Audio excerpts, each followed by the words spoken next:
Shifokorga borsangiz, MRTga jo'natishadi. Men hozir sizlarga tushuntirib beraman. Bel og'rig'i bilan kelgan bemorni nimaga shifokorlar MRTga jo'natishadi. 3-4 kun oldin bir bemorimiz kelgandi, bel sohasida og'riqlar bilan shikoyat qilib keldilar. Bizda nevrologik tekshiruvlar o'tkazganimizda parametri bosganda og'riqlar, nevrologik Wasserman Lassak simptomlar musbat chiqdi. Biza bemorni MRTga tushirdik. MRTga tushirganimizda kichkina razmerdagi grija chiqdi, 3-4 mmli.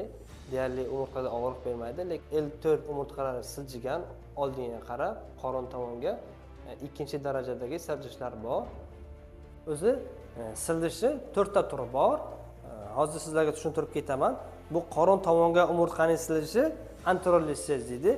Orqa tomonga siljishi bu retrolissez deydi.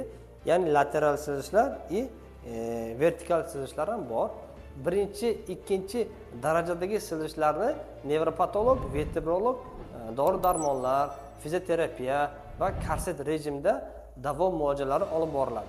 3-4 darajadagi siljishlarni neyroxirurg, travmatologlar operatsiya yo'li orqali davolaydi. Bemorlarni shikoyatiga qarab. Agar bemorda kichkina chanoq sohasida o'zgarishlar, ya'ni siydik axlatda bo'linib siyish yoki siydik axlat tutishlari, oyoqda kuchli uvishlar, og'riqlar, kuchning kamayishi bilan bemor shikoyat qilsa, u paytda bemorni umurtqa pog'onasida oldinga siljigan bo'lsa, orqaga tortib fiksatsiya qilib qo'yiladi temir orqali.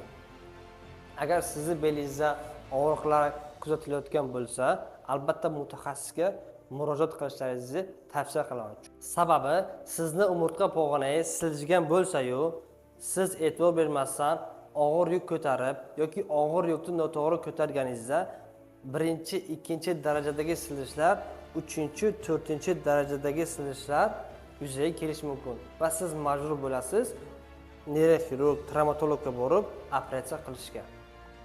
Shuning uchun agar belingiz og'riyaptimi, shifokor sizga MRTga tushishni tavsiya qilsa, albatta MRTga tushib, mutaxassislar fikrini olib, davo muolaja olishlaringizni tavsiya qilaman.